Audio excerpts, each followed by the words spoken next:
도움스데이는 슈퍼맨의 가장 강력한 적들 중 하나입니다.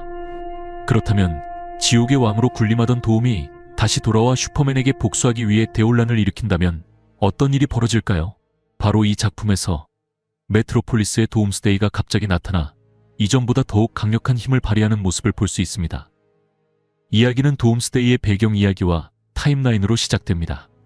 하지만 여러분은 이 이야기를 누가 나레이션하고 있는지 절대 상상도 못할 것입니다. 나레이터는 이렇게 말합니다. 나의 창조자는 나를 궁극의 존재, 모든 것을 파괴하는 무기로 설계했다. 수십만 년 동안 나는 세계에서 세계로 이동하며 그것들을 황폐화시켰고 결국 죽음을 맞았다. 하지만 나는 각 죽음마다 진화하고 변화하여 두 번 다시 같은 방식으로 패배하지 않게 되었다. 결국 나는 너희 세계, 지구에 도착했고 다시 내 종말을 맞이했다. 그러나 그때 나는 새로운 이름을 받았다. 도움스데이. 그러나 미래는 나를 타임트래퍼라고 부른다. 왜냐하면 앞으로 몇천 년, 어쩌면 수백만 년에 걸쳐 도움스데이는 영구적으로 죽거나 패배하지 않기 때문입니다.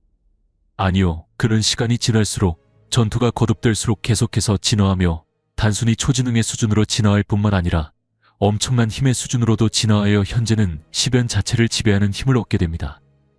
그는 계속해서 이렇게 설명합니다. 나는 시간과 공간의 최고와 최악을 마주해왔다. 나를 멈추기 위해 수많은 노력이 있었지만 나와 너, 슈퍼맨, 우리는 둘 다 생존자다. 너는 희생과 친절로 인해 창조되었고 나는 이기심과 잔혹함으로 창조되었다. 그러나 수백만 년 동안의 수많은 죽음은 나에게 나의 창조자가 상상도 못한 새로운 선물과 힘을 주었다. 과거에는 무한세계 군단, 레전 오브 인피니트 월스에 결합된 힘이 나를 죽였었다. 그러나 그 이후로 나는 더 이상 진화할 수 없게 되었다. 즉, 다음 수백만 년 동안 도움스데이는 너무 강력해져서 마치 한계점에 도달한 것처럼 보이게 되었다. 물론 그는 여전히 엄청난 힘을 가진 거의 우주적 존재에 가까운 상태이지만 어쩌면 자신의 한계에 도달했을지도 모릅니다. 그는 계속해서 설명하며 슈퍼맨에게 묻습니다. 만약 내가 다시 죽는다면 진정한 신으로 재탄생할 것이라고 믿는다. 그러면 나는 단순히 이 사이클을 깨뜨리고 영혼을 파괴하는 운명에서 벗어나 그것을 지배할 수 있을 것이다. 그래서 슈퍼맨, 나는 네가 다시 한번 궁극적인 희생을 하여 나의 진화를 위한 다음 단계를 도와주길 요청한다. 즉, 이 미래의 도움스데이는 어떤 이유에서든 슈퍼맨이 그를 다시 죽인다면 그것이 그의 다음 진화를 촉발시킬 중요한 사건이 될 것이며 그의 말대로 영혼을 지배할 수 있는 무한한 힘을 얻게 될 것이라고 믿고 있습니다. 슈퍼맨은 이 모든 이야기를 듣고 단순히 이렇게 물었습니다. 역사의 모든 것을 네 뜻대로 할 수 있으면서 왜 이 특정한 시간에 왔는가? 결국 도움스데이 또는 타임트래퍼는 약간 이른 시기에 도착했음이 드러납니다. 시간과 공간이 불안정한 상태라는 점에서 슈퍼맨이 여전히 오른쪽 눈을 가지고 있다는 것을 알아챘기 때문입니다. 이는 제너럴 조드, 제너럴 소떼가 아직 돌아오지 않았음을 의미합니다. 그러나 이 시간은 특히 특별한데 바로 이 시점이 그의 과거 자신, 즉 지옥의 왕이었던 현재의 도움스데이가 돌아와 나타났던 시점이기 때문입니다. 그리고 이어질 끔찍한 일들, 수많은 생명의 희생, 그리고 슈퍼맨이 전에 없던 방식으로 시험받게 되는 상황은 매우 심각합니다. 하지만 물론 그는 항상 그래왔듯이 살아남을 것입니다. 그러나 그의 동료들에게는 그만큼 운이 따르지 않습니다. 도움스데이가 그의 모든 친구와 동료들이 자신에 의해 죽게 될 것이라고 말하는 것을 들은 슈퍼맨은 이 말을 도저히 받아들일 수 없습니다. 분노가 치밀어 오른 슈퍼맨은 타임트래퍼를 향해 돌진하기 시작합니다. 하지만 눈치챘겠지만 이 타임트래퍼는 과거의 슈퍼맨이 상대했던 어떤 도움스데이보다도 훨씬 나이가 많고 훨씬 강력한 존재입니다. 그는 단순히 슈퍼맨의 목을 움켜쥐며 말합니다. 그래, 나는 진화했을지도 모르지만 물리적 폭력을 벗어나진 않았다. 그는 슈퍼맨을 땅으로 내던지며 어마어마한 힘을 보여줍니다. 그러나 이 타임트래퍼는 싸움을 위해 여기에 온 것이 아닙니다. 아니요, 그는 단지 메시지를 전달하기 위해 왔습니다. 망토를 다시 걸치며 그는 슈퍼맨에게 말합니다. 우리는 다시 만나게 될 것이고 그때 네가 나를 도울지 아니면 네가 사랑하는 모든 이들이 죽는 것을 지켜볼지 선택하게 될 것이다. 슈퍼맨은 무엇을 하든지 간에 자신과 도움스데이가 계속 살아갈 것이라는 생각이 머릿속에 남아 있습니다. 이는 보는 관점에 따라 좋은 점이 될 수도 나쁜 점이 될 수도 있습니다. 하지만 이제 미래의 도움스데이가 떠난 상황에서 현재의 도움스데이가 여전히 매우 강력하고 분노에 차 있다는 것을 아는 슈퍼맨은 시간이 매우 촉박하다는 것을 깨닫습니다. 슈퍼맨은 하늘로 날아오르며 전에 없던 속도로 움직이기 시작합니다. 시간은 멈춘 듯 느리게 흘러가고 그는 빛보다 빠르게 이동합니다. 왜냐하면 지금 크립토니안의 힘을 가진 현재 슈퍼우먼 로이스 레인이 도움스데이와 싸우고 있기 때문입니다. 이전의 도움스데이와의 싸움에서 슈퍼맨 자신이 죽은 적이 있던 그는 현재의 아내인 로이스 레인이 같은 운명을 맞는 것을 결코 원치 않습니다. 슈퍼맨은 빛보다 빠른 속도로 지구를 여러 번 돌며 속도를 더하고 힘을 축적한 뒤 도움스데이를 향해 엄청난 펀치를 날립니다. 그 펀치의 위력은 너무 강력해서 도움스데이에게서 피를 흘리게 했을 뿐만 아니라 도시 전체를 흔들어 엄청난 지진을 일으켰습니다. 그 여파는 도움스데이를 몇 초 동안이나 쓰러뜨릴 정도로 강력했습니다. 하지만 안타깝게도 슈퍼맨은 도움스데이가 불길에 휩싸여 있다는 것을 알아차립니다. 이는 단순한 불이 아니라 지옥의 불길, 헬파일, 슈퍼맨에게 보통 불보다 훨씬 더 큰 고통을 주는 특정한 불입니다. 이로 인해 지옥의 왕인 도움스데이는 슈퍼맨을 상대하는 데 훨씬 더 효율적인 존재가 되었습니다. 이제 강화된 도움스데이와 슈퍼맨의 대결은 마침내 세기의 리매치로 보입니다. 슈퍼맨은 이번 싸움을 1대1로 해결하기로 결심하며 슈퍼우먼, 즉 로이스 레인에게는 둠하운드, 둠하운세, 즉 미니어처 동물 형태의 도움스데이들과 싸우라고 지시합니다. 슈퍼우먼이 그들과 싸우는 동안 우리는 슈퍼맨과 도움스데이가 거대한 난투극을 벌이는 장면을 보게 됩니다. 그들은 도시 전체를 휘저으며 건물을 부수고 재산을 파괴하며 싸움을 이어갑니다. 슈퍼맨은 슈퍼맨답게 재산과 사람들을 구하려고 노력하며 시민들이 대피할 수 있도록 한 건물을 떠받치고 있습니다. 바로 그 순간 도움스데이가 그를 공격하며 도시를 무너뜨리게 할 수도 있는 위협적인 장면이 펼쳐집니다. 하지만 슈퍼우먼이 제때 도착해 슈퍼맨을 구합니다. 그러나 이 순간 로이스 레인, 즉 슈퍼우먼은 조금 과도한 상황에 처해 있습니다. 도움스데이는 그녀를 손쉽게 압도하며 그의 발톱을 그녀의 팔 깊숙이 박아넣습니다. 이 작은 사건은 나중에 더 위험하고 큰 사건으로 이어질 가능성이 있습니다. 하지만 지금은 도움스데이는 단순히 그녀를 날려버리고 다시 슈퍼맨과 싸움을 이어갑니다. 시민들이 대피한 후 슈퍼맨은 극도로 분노하며 다시 한번 도움스데이를 향해 돌진합니다. 이 모든 상황은 배트맨과 저스티스 리그가 위에서 지켜보는 가운데 일어나고 있습니다. 이들은 슈퍼맨과 슈퍼쿠프 수플콜픽 팀이 이 상황을 처리하지 못할 경우를 대비해 출동 준비를 하고 있습니다. 여기서 왜 저스티스 리그가 바로 개입하지 않는가?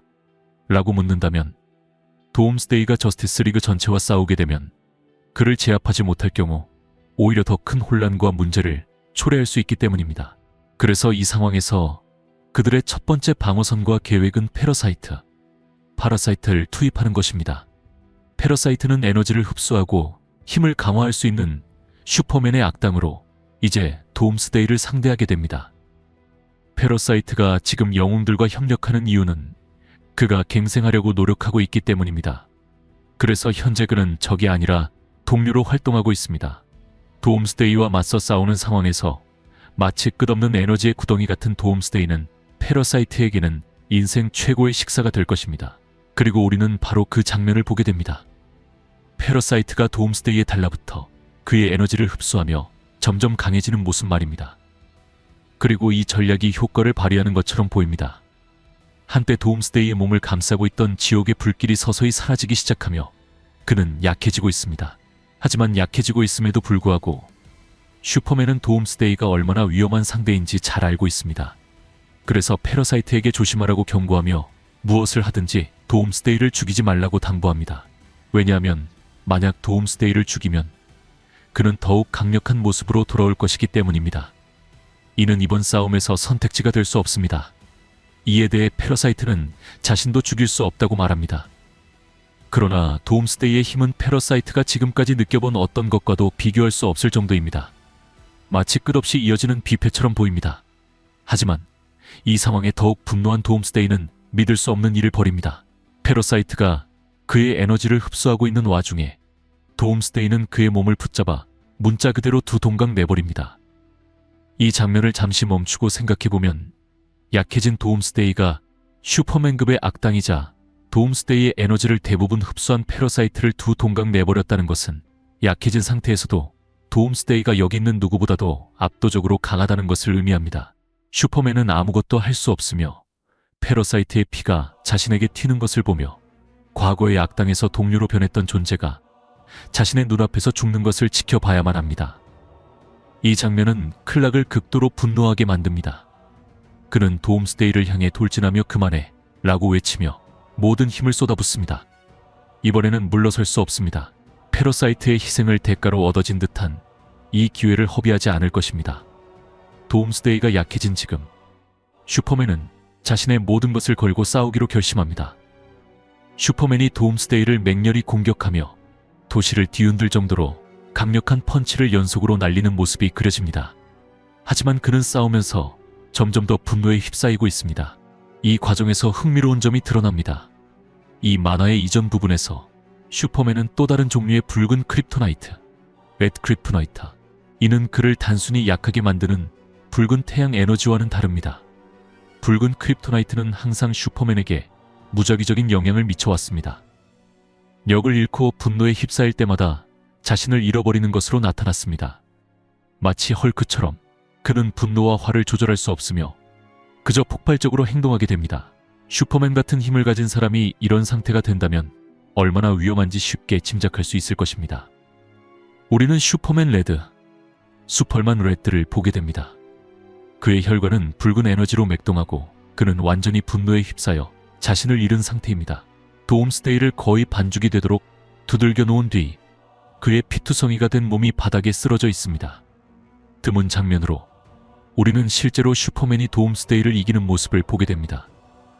물론 이번 싸움은 완전히 1대1로 진행된 전투는 아니었습니다. 도움스데이는 패러사이트에 의해 약해진 상태였습니다. 하지만 그럼에도 불구하고 도움스데이는 여전히 매우 강력했으며 슈퍼맨은 그를 이겨내는 데 성공했습니다. 마침내 도움스데이가 잠시 동안 제압되고 쓰러지자 슈퍼코프 슈플콜파, 이전의 렉스콜파, 이제는 영웅적 활동과 생명을 구하는 목적으로 개조된 조직과 도착하여 도움스데이를 구금하기 시작합니다. 결국 패러사이트는 자신을 희생하고 목숨을 잃었지만 그가 해야 할 일을 해냈습니다. 도움스데이는 그의 힘이 약해져 무기가 그의 피부를 관통할 수 있게 되었고 그를 제압할 수 있었습니다. 그들은 도움스데이에게 블랙머시 베놈, 블랙멜시 베놈이라는 물질을 주입했습니다. 이 물질은 도움스데이의 정신을 꿈속에 가두어 그를 온순하게 만들고 감금할 수 있게 합니다. 하지만 이 감금 상태가 영원히 지속되지는 않을 것입니다. 한편 슈퍼맨은 약해지기 시작하며 그의 붉은 에너지 레벨도 점차 줄어들어 차분해지기 시작합니다. 그러나 이번 싸움은 그의 모든 것을 소진시켰습니다. 온 힘을 다한 끝에 그는 겨우 서 있을 수 있을 정도로 기진맥진합니다. 이때 슈퍼우먼 로이스 레인이 그를 도와 비행해 그곳을 떠나게 합니다. 비록 도시 일부가 파괴되고 갱생한 악당이자 동료였던 패러사이트가 살해되었으며 슈퍼맨은 자신이 사랑하는 모든 것이 파멸할 것이라는 암울한 예언을 전한 미래의 강력한 도움스데이를 마주했지만 이번 모험을 일종의 승리로 간주할 수 있을 것입니다. 그들은 큰 희생 없이 도움스데이를 물리치고 제압할 수 있었습니다. 이제 클락의 아파트로 돌아와 우리는 전투의 여파를 보게 됩니다. 그는 로이스와 함께 상처를 치료하며 하루를 반추하듯 이야기를 나누고 있습니다. 이전에 봤듯이 도움스데이는 그녀의 몸에 발톱을 박아 끔찍한 상처를 남겼습니다. 그녀가 크립토니안 수준의 힘을 가졌음에도 불구하고 도움스데이에게 감염된 무엇인가가 그녀에게 영향을 미치는 것처럼 보입니다. 그리고 도움스데이에 의해 감염되었다는 것은 결코 좋은 징조로 들리지 않습니다. 비록 그녀가 크립토니안 수준의 힘을 가지고 있지만 둠스데이가 그녀에게 남긴 감염이 거의 퍼지는 것처럼 보입니다. 둠스데이에게 감염되는 것은 결코 좋지 않다는 것을 누구나 알 수 있죠. 그들이 겪은 매우 충격적인 하루에 대해 이야기하려고 할 때 슈퍼맨은 그들이 운이 좋았다고 말합니다. 둠스데이는 그가 싸운 적들 중 가장 강력한 적 중 하나이며 오늘 기생체 파라스타엘을 포함해 수많은 생명을 앗아갔습니다. 하지만 슈퍼맨에게는 여전히 매우 중요한 질문이 하나 남아 있습니다. 둠스데이의 미래 버전이 타임 트래퍼로 그를 찾아왔을 때 그는 슈퍼맨에게 도움을 요청하려 했습니다. 그는 둠스데이의 귀환이 더 끔찍한 일이 다가오고 있다는 신호라고 말했습니다. 슈퍼맨에게 남은 질문은 단 하나입니다. 둠스데이보다 더 무서운 것이 무엇일까? 둠스데이보다 더 강력한 위협은 전 세계를 파괴할 잠재력을 가지고 있으며 슈퍼맨 혼자서 감당할 수 없는 위협입니다. 장면이 지구에서 우주의 먼 행성으로 전환되면 그곳 사람들의 지도자가 매우 흥미롭고 잠재적으로 위험한 사실을 밝히는 것을 볼 수 있습니다. 그는 궁극의 존재, 즉 둠스데이를 언급하며 둠스데이가 돌아왔다고 선언합니다. 그는 자신들이 오랫동안 기다려왔으며 이제 어떤 대가를 치르더라도 복수를 실행할 때라고 말합니다. 그는 마스크를 쓰고 장비를 착용하면서 그들이 둠스데이에 의해 큰 피해를 입었음을 알 수 있습니다. 그리고 이제 그들은 복수를 위해 나서려 합니다. 둠스데이가 슈퍼맨과 그의 동료들의 손에 있는 상황에서 이들은 둠스데이를 차지하기 위해 지구를 침략하려는 준비를 하는 것 같습니다. 이는 지구의 영웅들과 슈퍼맨을 외계의 대규모 침공과의 충돌 속으로 다시 한번 끌어들이게 될 것입니다. 하지만